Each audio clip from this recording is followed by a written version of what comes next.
Chers frères et sœurs, loué soit Jésus-Christ. Aujourd'hui, j'aimerais un peu revenir sur la petite histoire de Noël. Vous savez que le verset de ça, vous célébrons la nativité de notre Seigneur Jésus-Christ. Alors, quels sont les contours de cette histoire?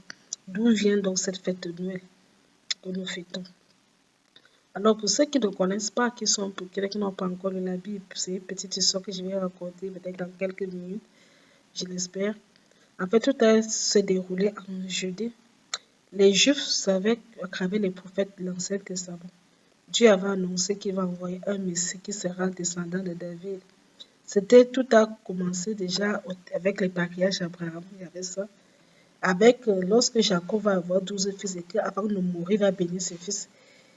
Jacob arrivera sur Judas, qui est son quatrième fils et fils de Léa, sa première femme, il va dire à Judas que de toi descendront des rois jusqu'à ce que vienne celui à qui appartient même la royauté, annonce du Messie. Donc, le roi devait être de la tribu de Judas. Plus tard, David, une fois qu'il construit, il habite dans un palais. Mais le Seigneur a dit que l'âge de l'alliance est dans une tente. Il dit que ce n'est pas possible. Dieu ne peut pas habiter dans une tente et moi dans un palais. Décidons de construire un temple au Seigneur à Jérusalem. Mais Dieu va lui dire que non, tes mains sont souillées de sang. C'est plutôt ton fils, ton successeur, qui me construira un temple. Je rendrai stable ta dynastie, à cause de ta fidélité en moi. Mais c'est ton fils qui me construira un temple. Et il dit que c'est de toi naîtra, dans ta maison que naîtra le Messie. Donc on savait depuis l'Ancien Testament que le Messie sera non seulement la tribu de Judas, mais sera fils de David, tandis que dans la tribu de Lévi, c'est la tribu des prêtres. La tribu des prêtres, comme l'a été Aaron, le tout premier prêtre. Les prophètes Isaïe l'ont prophétisé, on a annoncé le Messie qui naîtra d'une vierge, qui naîtra à Bethléem, et toi Bethléem, petit ange de toi.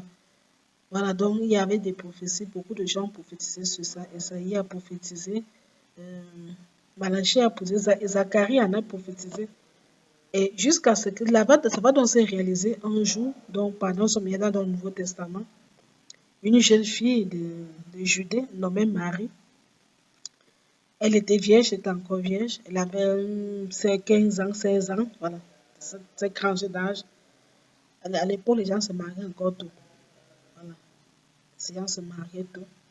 C'est une fille qui est déjà consacrée au Seigneur, mais à l'époque, il fallait bien se marier. Voilà. L'ange apparaît donc à Marie. C'est l'ange Gabriel. Quelques mois auparavant, 6 mois auparavant, le même ange était apparu à Zacharie, qui est prêtre, qui est lévite, qui épousait la cousine de Marie, qui s'appelle Élisabeth, qui était stérile. Et là, il va aller dire à son mari, près que temple là-bas, que tu auras un fils qui naîtra de ta fête, tu donneras le nom de Jean. Il préparera le chemin du Seigneur. L'esprit d'Élie sera sur lui. Et quand Jean-Baptiste est né, le jour que Jean-Baptiste, parce que Zacharie est devenu mieux, c'est quand Jean-Baptiste est né qu'il parle du qu'on donne le nom de Jean. Et il fait dans le cantique de Zacharie, dans lequel il prophétise que son fils va préparer la venue du Messie. Et que il va préparer l'équipement précurseur. Justement, 6 mois plus tard, le même ange Gabriel va aller apparaître à Marie, une jeune fille. Va apparaître à Marie. Marie est fiancée à un homme appelé Joseph de la maison de David. Il lui apparaît et il lui dit qu'elle sera enceinte, qu'elle donnera naissance à un fils qui sera appelé fils de Dieu. Marie demande non, comment je suis vierge, je ne connais pas, donc comment cela se fera? Il dit que l'Esprit Saint descendra sur toi et te prendra sous son nom et tu seras donc devenir enceinte. Et pour te le prouver, je vais te dire que même ta cousine Elisabeth, qu'on disait stérile, elle est enceinte. Et actuellement, elle a son 6e mois. C'est pour te dire que rien n'est impossible à Dieu. Pour les hommes, c'est impossible, mais pour Dieu, tout est possible. Marie dit, je suis la servante du Seigneur, qu'il me soit fait selon ta parole.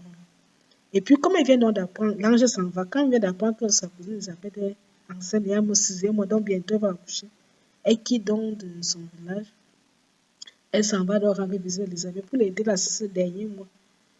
À peine arrive-t-elle que Elisabeth, dès qu'elle a entendu la salutation, comment Marie l'appelle, et on dit qu'à Elisabeth, Jean-Baptiste qui était dans le ventre d'Elisabeth tressaillit d'allégresse. Donc, comme les enfants bouffent dans le ventre de leur mère, comme s'il était content que j'ai vu, j'ai vu. Donc Jésus dans le ventre de Marie et Jean dans le ventre d'Élisabeth. La rencontre, c'est la toute première rencontre qu'il y a eu entre Jésus et Jean-Baptiste. Jean-Baptiste est mis à tressaillir dans les grès, danser dans le ventre d'Élisabeth là-bas. Jusqu'à Élisabeth dit que hey, c'est quel enfant qui danse déjà dans le ventre, juste parce que tu as entendu la voix de Marie. En fait, c'était parce qu'à cause de Jésus. Et elle s'est mise à prophétiser. D'où me vient l'honneur que la main de mon sauveur vienne jusqu'à moi. Tu es bénie entre toutes les femmes, et le fruit de tes entrailles est béni. L'ange Gabriel vient dire à Marie, je vous salue Marie, pleine de grâce. Le Seigneur est avec vous. Et c'est Élisabeth qui ajoute, vous êtes bénie entre toutes les femmes, tu es bénie entre les femmes, et le fruit de tes entrailles est béni. Donc ça, c'est les paroles de l'ange et d'Élisabeth, comme nous disons quand on dit, je vous salue Marie.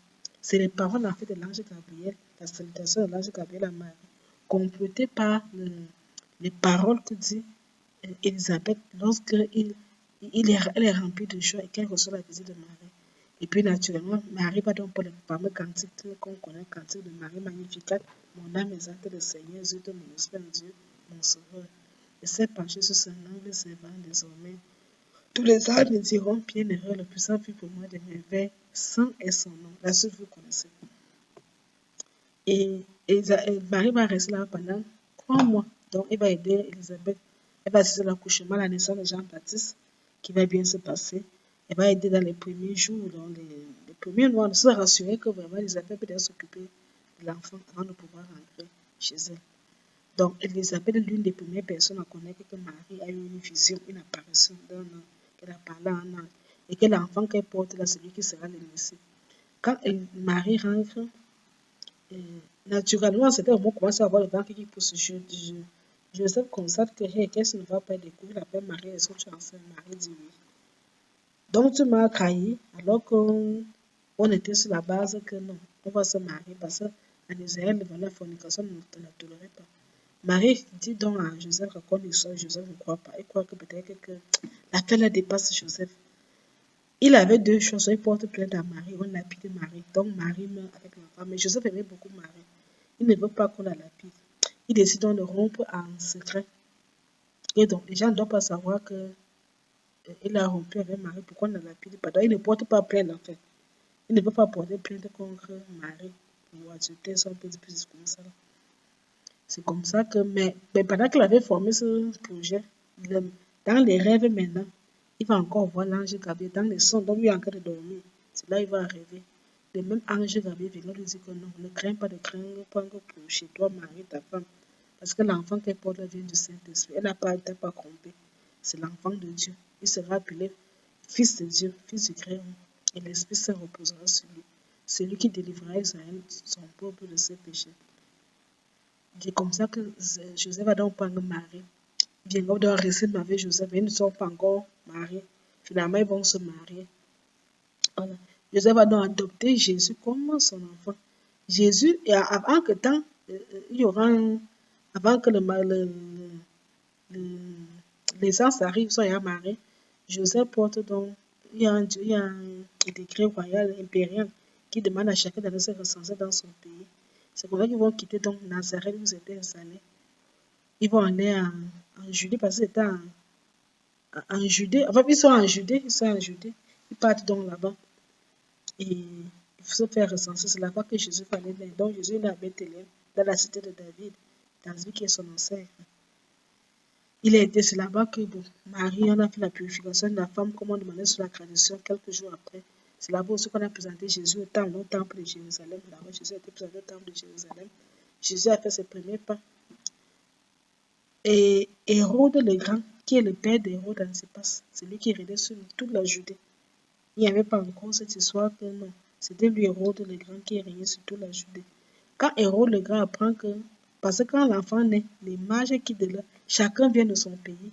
Gaspard, Melchior, Balthazar, les 3 rois mages, Gaspard, Melchior, Balthazar, venant de différents pays d'Orient, et qui consultaient les avants, savoir qu'il y a un roi qui est né. Le Messie, le roi qu'on attendait même. Ils vont donc quitter pour venir le voir. Ils vont suivre l'étoile va les conduire à Judée, à Bethléem. Mais ils ne savent pas où, pas où doivent aller. Comme ils sont perdus, partout donc voir le roi Hérode comme Dis-nous où est né le roi. Parce que pour eux, c'est sûrement le fils d'Hérode, donc le successeur d'Hérode le grand qui est né. Fils d'Hérode était le roi. N'ayez pas demandé à Hérode que ton successeur là, il est né. Mais il n'avait rien compris. Hérode est dépassé que moi, il n'y a pas de bébé qui est né chez moi. C'est quel roi que vous parlez? Il dit donc, allez la chercher. Quand vous venez me dire, parce que vous allez tuer le roi. Mais quand les mages ont vu le bébé, ils ont remis les cadeaux. C'était l'encens, la myrrhe et l'or qui représentent l'or, c'est la royauté de Jésus. L'encens, c'est la divinité de Jésus. Et pourquoi j'ai un bébé? On vient, depuis quand tu as daté, qu'on vient voir bébé, on amène l'or, on amène l'encens, on amène la myrrhe. C'était des cadeaux symboliques. L'or, c'est pour dire que cet enfant est roi. Parce que l'encens, c'est pour dire que c'est la divinité. Comme ma prière monte devant toi comme l'encens. La myrrhe, ça prophétisait déjà la mort. Parce que la myrrhe, c'était la boisson qu'on donnait aux morts crucifiés. Crucifié. C'est qu'on on voudra donner ça à Jésus avant qu'il va refuser. Et puis, l'ange, quand ils vont encore, ils seront avertis en sorte de ne pas aller chez Hérode. Hérode va tuer l'enfant, il part par un autre chemin. Et quand Hérode se rend compte qu'il a été dupé, il va tuer tous les enfants qui étaient âgés de 0 à 4 ans. On dit beaucoup de femmes ont pleuré. Rachel pleure ses enfants. Mais auparavant, pour sauver Jésus, l'ange Gabriel va encore venir parler à Joseph en songe. Joseph, c'est l'homme des songes. Prends ton enfant, va en Égypte. Parce que Hérode veut tuer l'enfant.